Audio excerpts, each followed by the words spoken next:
Boa noite! Estamos aqui no Vista Fina de hoje. Quero agradecer a participação de vocês nas nossas redes sociais, as curtidas que a gente vem ganhando em relação aos nossos posts. É sempre assim que a gente gosta de ter a nossa audiência pertinho, né? Se comunicando conosco em todos os cenários. Não esqueçam que todos os nossos programas também estão lá no YouTube. E hoje um programa super especial, um programa que vai trazer um conteúdo diferente para você, vai trazer muita memória. Meu convidado é o professor Aloísio Witczuk. Muito obrigada, professor, pela tua presença. É uma honra tê-lo aqui hoje. Satisfação, Sabrina, é toda minha. Obrigado pela oportunidade de falar um pouquinho sobre a minha história, sobre educação, sobre algo que diz respeito a nós, que é o contestado.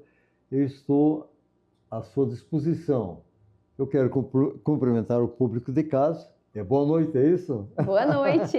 Então, uma boa noite a todos vocês que estão nos acompanhando nesse momento.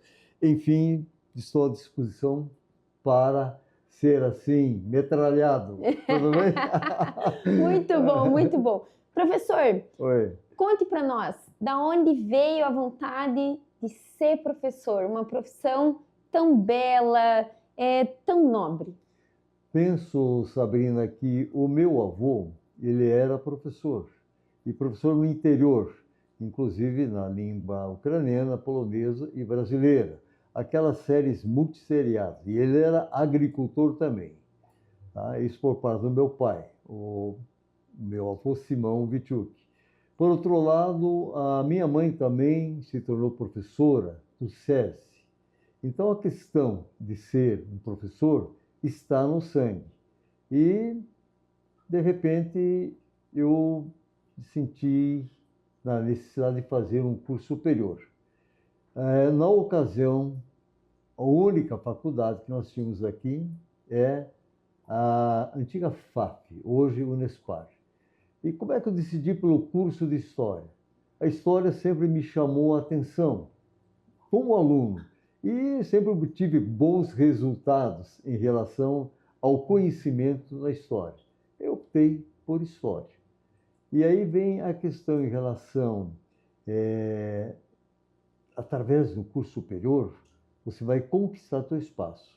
Mas é interessante, Sabrina, eu colocar para que os nossos telespectadores, ouvintes, eles podem perceber que muitas coisas não florescem de imediato na vida do ser humano. É verdade, professor. Depois de 9 anos de formado, que eu fui exatamente despertar em relação ao magistério. Sempre trabalhei em indústria madeireira, né, alguns cargos de chefia, de gerência, e quando eu fui fazer uma substituição no Colégio Cide Gonzaga, aí despertou o prazer em realmente estar numa sala de aula. E eu digo, é uma dádiva. Por quê? Você a cada, digamos, 45 minutos, 50 minutos, coisa parecida, ou 1 hora, você troca de turma, você troca de público, você tem um novo público. Uma nova chance, né? Exatamente. E, então isso fez com que me fascinasse a questão de me dedicar ao magistério. Então, 9 anos, diploma lá na gaveta, quietinho, e aí que eu quero chamar a atenção.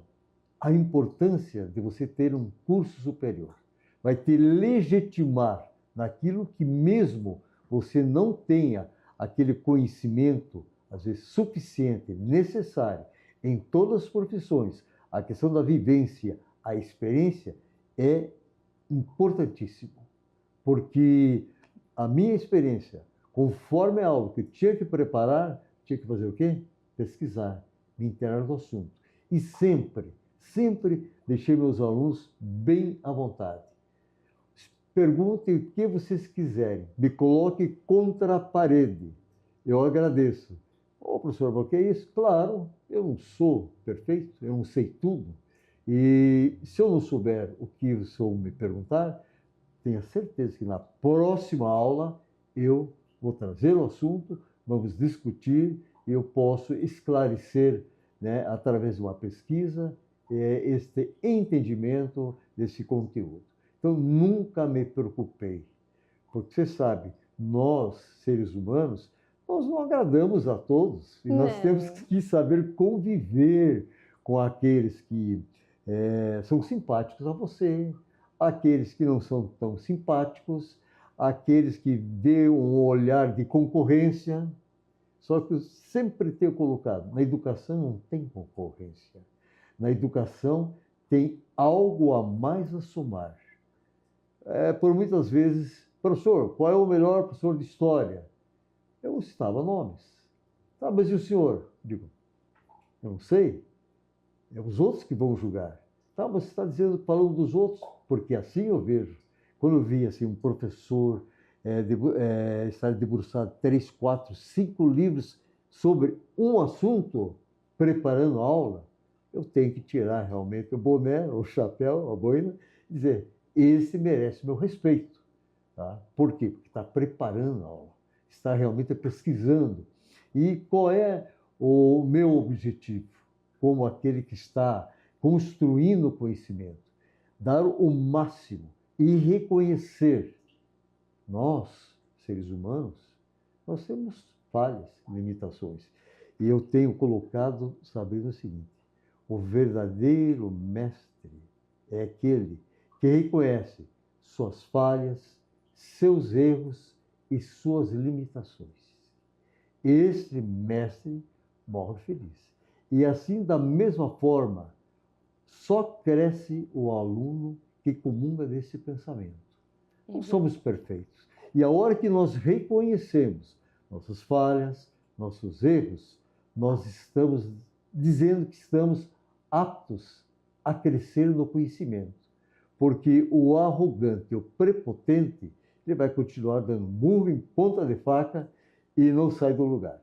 Então, são vivências em cima do magistério que você vai concluindo, vai realmente aperfeiçoando, melhorando as suas aulas, e é um grande aprendizado. E é preciso o professor ter esta habilidade, ter esta flexibilidade. Por muitas vezes, ensino fundamental, ensino médio e ensino superior. Hoje eu estou aposentado no estado de Santa Catarina, pela universidade, eu tenho o Paraná ainda, né? Então, quanto mais você sofre as experiências, né, dentro de sala de aula, mais você vai produzir, mais você vai ajudar a construir o conhecimento daquele que acredita em você, que coloca uma esperança na tua pessoa em ele ter uma elevação. Construir o necessário para ser um bom cidadão, um bom profissional e uma pessoa que conquiste seu espaço em todos os sentidos na sociedade e com os valores éticos, morais, sociais, cívicos e espirituais. Esses valores, eles estão se perdendo e por muitas vezes estão vazando pelas mãos daqueles que fizeram o juramento de se comprometer na construção do conhecimento, a preparação de um cidadão, seja para o município, para o estado, para o país ou para o mundo. Professor, que aula! Esse foi o nosso primeiro bloco. Eu fiquei aqui quietinha aprendendo com o professor Aloísio, mas eu espero você no próximo bloco. É daqui a pouco, é no Vista Fina, é aqui na UB Play.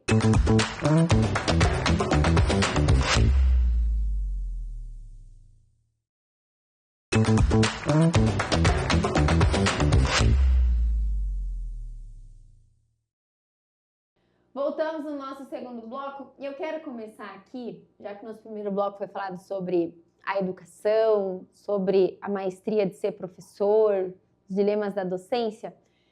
Professor, tantos anos dentro de sala de aula, a gente encerrou o primeiro bloco falando dos valores que a gente vê se perdendo, né? Como que o senhor vê a educação hoje no nosso país, no nosso município? Sabrina, uma pergunta interessantíssima. As coisas não eram como antes. Eu concordo que nós vivemos ciclos, mas essa palavra mágica, educação, até eu tinha um chavão, né? que não existe problema sem solução. Quando você acredita no poder da palavra mágica, educação. Eu encerrava minha programação na TV assim, porque eu acredito nessa palavra educação. Ela realmente é transformadora. E hoje, talvez, na formação de profissionais para colocar no mercado de trabalho como um professor, como alguém que é a esperança para se dar o conhecimento para a população, esse professor tem que ter reciclagem constante. Eu sou honesto em falar, eu sou um zero à esquerda em termos de tecnologia, sabe? Então, você imagine, eu não estou mais em sala de aula, evidentemente, mas eu sempre procurava suprir esta minha falha, esta falta de conhecimento, esta minha falta de habilidade no campo técnico, através de uma aula envolvendo o aluno, tornando uma aula dinâmica. Aí eu tenho 1000 histórias, Sabrina, de que pessoas chegaram, eu não gosto de história. Mas no primeiro dia, né? Mas em compensação, vamos dizer no último dia, mas depois já no segundo mês, professor, estou gostando.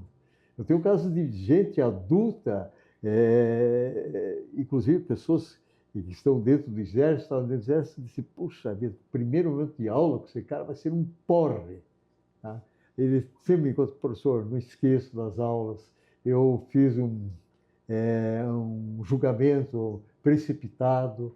Então, ainda, Sabrina, quem tem esta habilidade de usar as palavras, os termos, a habilidade da eloquência, o qual eu fui adquirir só depois dos 3 anos de idade, e sempre falo para também dar um alerta. Você falar, você me expressar. Eu comecei a falar aos 3 anos de idade, minha mãe achou que era mudo, entende? Então, quer dizer, você vai realmente fazer uma revisão em relação ao passado, dizer, pô, eu estou crescendo, estou melhorando. Então, com os alunos, eu usei desses recursos da habilidade da comunicação para envolver, mesmo durante uma aula. Eu nunca permiti que o aluno tratasse outro assunto em paralelo. Eu pegava esse aluno, trazia para aquele conteúdo, né? E era fantástico. Se começava realmente a conquistar, você precisa conquistar, você não agrada a todos. Sabe o que aconteceu com o JC, né? Jesus Cristo, mataram. Quem sou eu, né? Mas assim, é saboroso porque depois do decorrer do tempo, chegou uma época da febre de algumas salas de aula de fazer caricaturas. Eu tenho até hoje as caricaturas. E rapidamente você vê como um professor pode conquistar uma turma. Começou a ocorrer alguma conversa em paralelo e alguém passar a folha para um para o outro, foi. Chegou até na frente dessa folha, né? Aí o aluno olhou para mim, olhou para a caricatura e começou a rir. O que você tem aí? Aquela seriedade, aquele cara que está dominando tudo. Deixa eu ver. Olha, eu quero saber quem é que fez esse desenho. Silêncio total. Dou uma oportunidade. Vou dar a segunda. Eu quero saber quem é que fez esta caricatura. Silêncio total. Terceiro, nada. Bom, a quase a hora do recreio, tipo daquele cara meio durão, né? Ninguém vai sair enquanto não ser revelado. Silêncio total. Nada, nada. Sabrina, daí de repente, eu gostaria de conhecer, sinceramente. Eu quero cumprimentar esse cidadão, uma habilidade que tem para desenho. Você realmente é um artista. Aí todo mundo, fui eu, entende? Sabe? São coisas que você tem que, em vez daquela bronca, levar a ferro e fogo, você abre aquela flexibilidade, né? Você conquista, e aí cria aquele clima amistoso de uma aula mais saborosa. A aula tem que ter sabor, a aula tem que ser gostosa, ela precisa ser prazerosa como tantas coisas que nós temos na vida. Quer dizer, é fácil? Não. Mas quando você carrega contigo esta característica de um cara que era mudo, mas a hora que comecei a realmente desenvolver, eu soube explorar muito bem essas coisas. Então, nem sempre a tecnologia realmente vai fazer um milagre. Então, você vê que o tradicional, eu já falei várias vezes, continuo falando, jamais uma máquina vai substituir aquele ser humano. Porque as pessoas sempre estão preocupadas em ter. Eu, na minha vida, minha caminhada, família humilde, simples, trabalhador desde os 10 anos de idade de fábrica, falo com orgulho, não tenho que me envergonhar, eu tenho que realmente ficar feliz. Eu sempre procurei o ser. Tá? O ter, Sabrina, é consequência do ser. E as coisas vão acontecendo, eu vou dizer tudo aquilo que eu sonhei. Quando criança, aquela criança quietinha, encabulada, cheia de vergonha, sabe? Tímido, os pensamentos iam longe.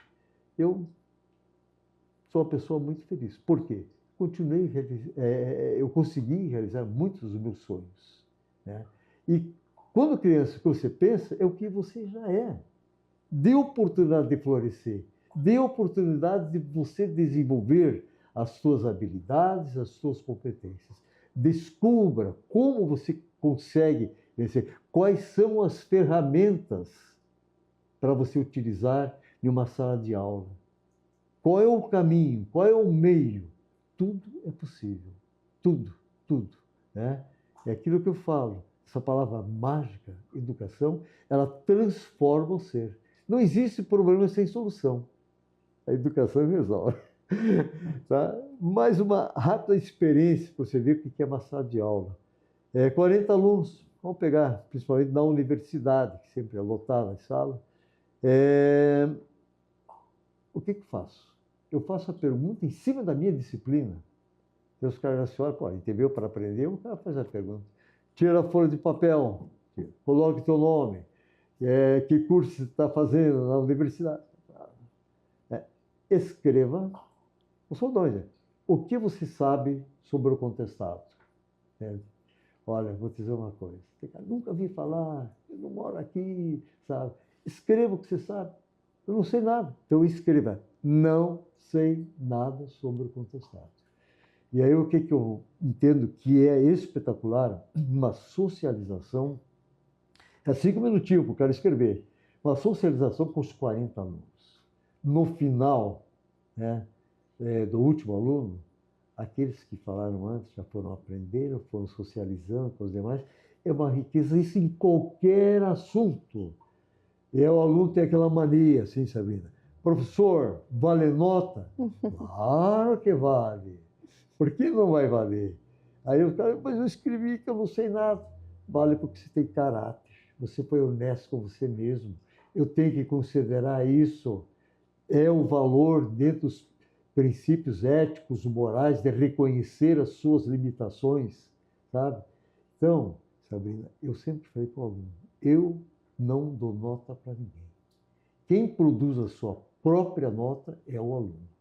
Então, por isso que eu já coloque lá, primeiro bimestre no teu caderno aí, média na minha disciplina, 10. Os caras estavam todos assim, coloque, sério?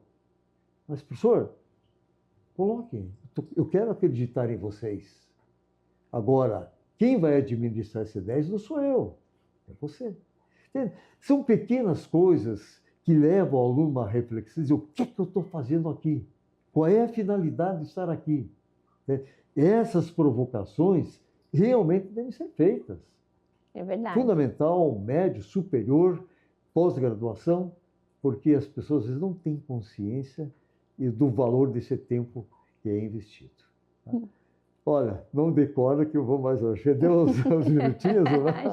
Já. Professora Luísa dando aula aqui pra gente, e é isso mesmo, professor, sempre professor.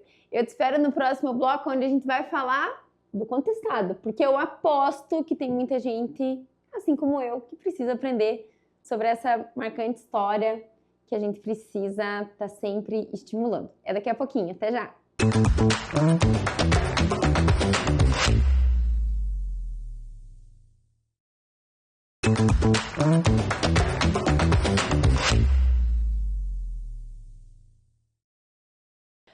voltamos no nosso terceiro bloco e agora eu vou inverter a pergunta, professor. Não me coloca contra a paredão, hein? Agora é a hora. Professor, conte para nós o que é o contestado. O que foi o contestado? Isso aqui é pedido àqueles alunos que... É a revanche. É o dia da vingança. É o dia da vingança, a entrevista da vingança. Não, por favor, não. Não, tranquilo. Tem que estar bem descontraído. Sabrina, contestado é a nossa história. Contestado, infelizmente, há entendimentos de forma dúbia em relação a essa situação.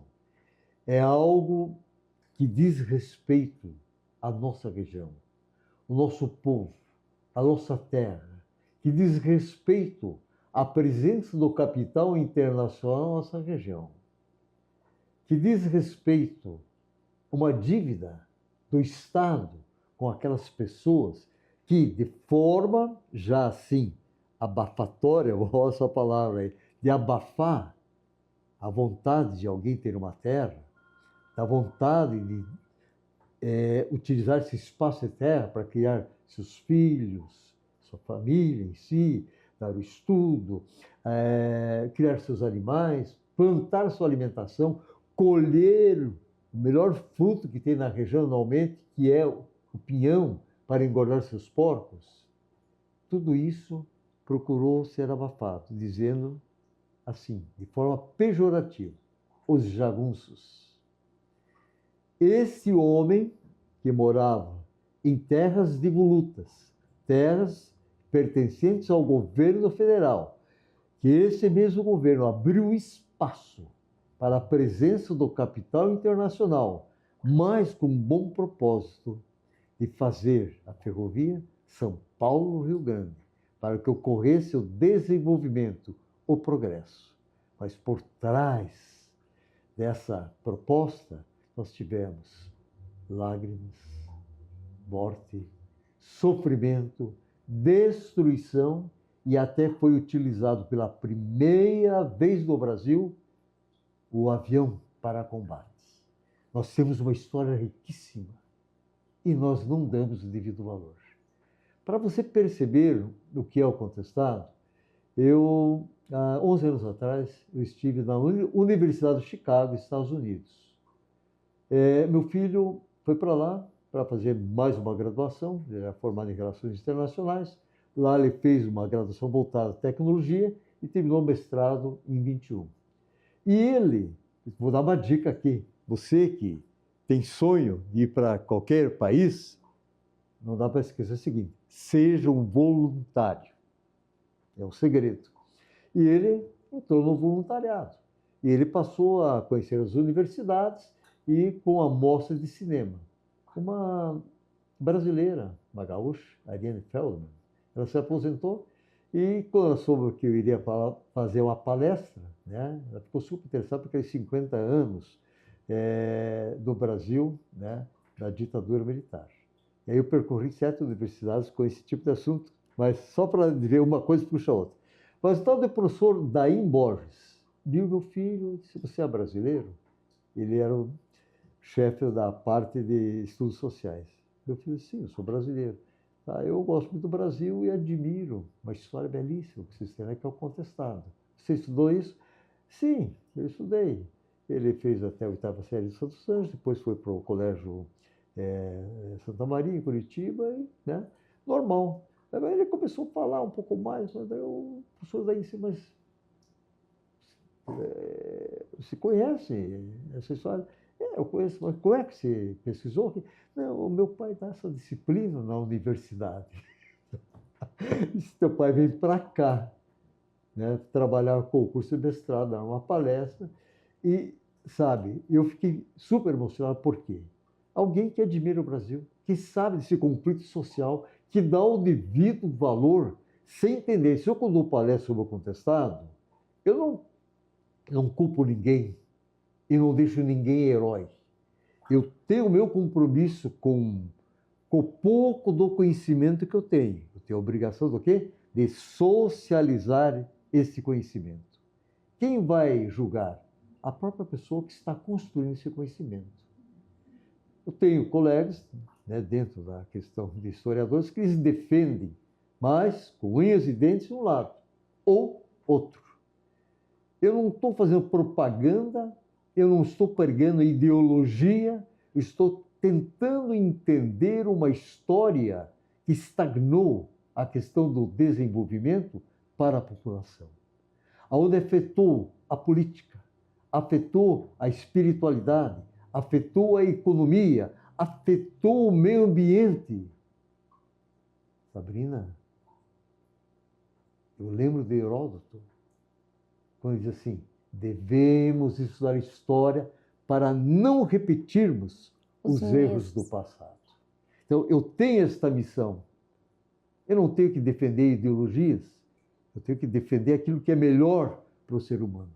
Quantas vezes eu falo, o senhor está em cima do muro? Não.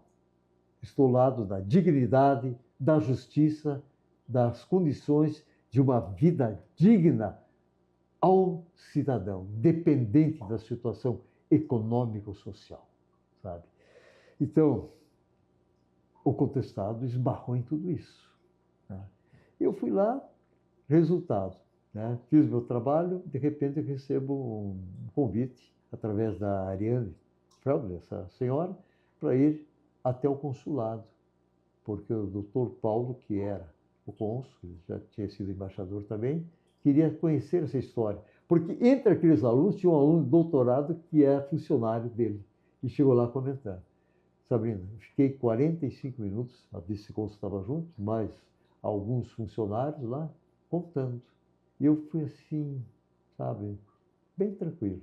Disse, doutor Paulo, ele disse, olha, professor, o senhor me desculpe, Canudos eu conheço, mas se não contestar, nunca me falar.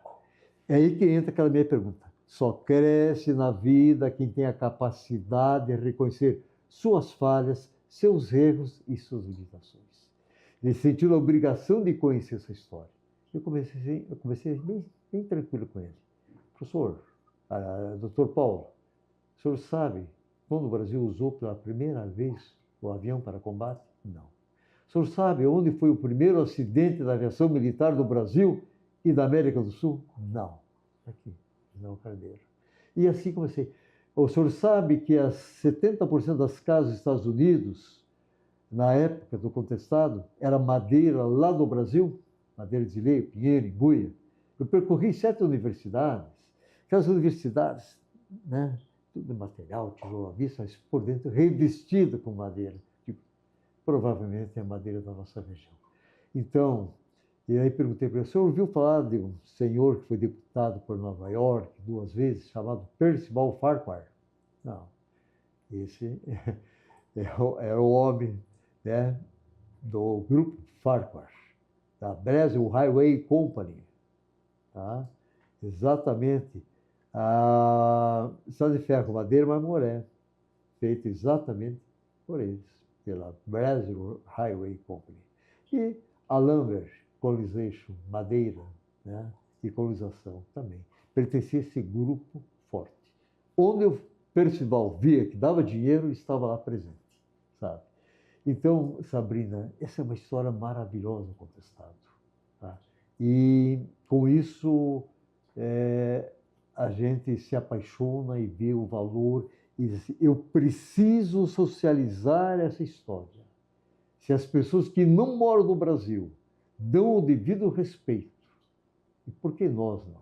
Meus 30 anos quase de UNC, tá? Isso não é segredo para ninguém. O programa que eu tinha aqui, Caminho do Estado, nasceu lá dentro da universidade, né?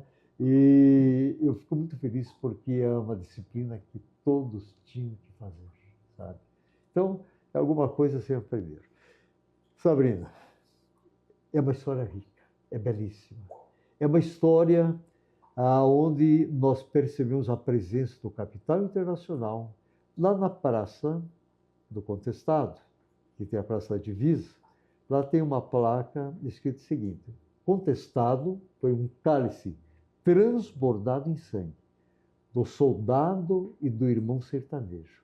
O triste, o lamentável, o terror da história é que brasileiros e estrangeiros saciaram a sua sede até a última gota de sangue do homem da região do contestado.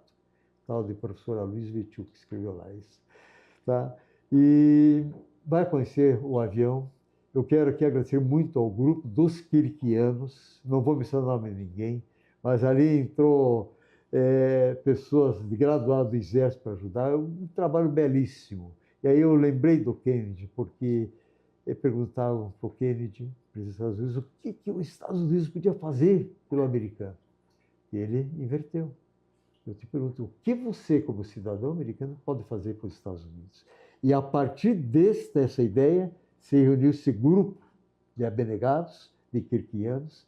Nós, na ocasião, desembolsamos o valor então, para construir.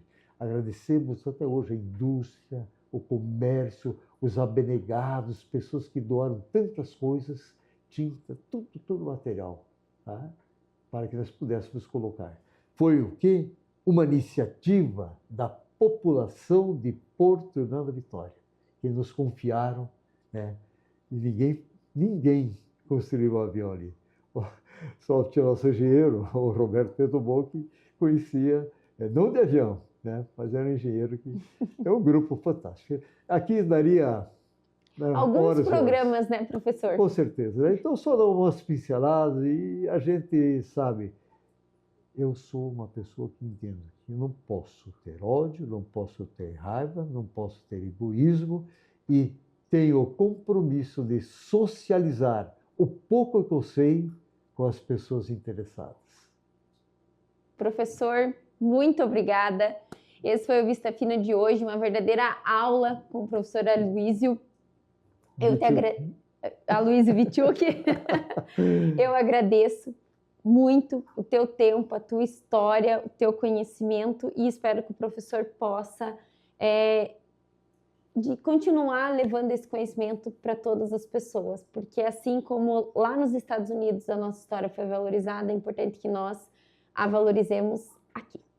Inclusive dei uma palestra também em Lima, no Peru, a universidade de 480 anos, né? Então, sabe, a gente fica feliz porque eu tenho alguma coisa da cidade para dividir com outras cidades. É um legado. Esse foi o Vista Fina de hoje. Eu agradeço a tua audiência. E é isso. O Vista Fina traz histórias inspiradoras para inspirar você. Tchau, tchau. Até mais.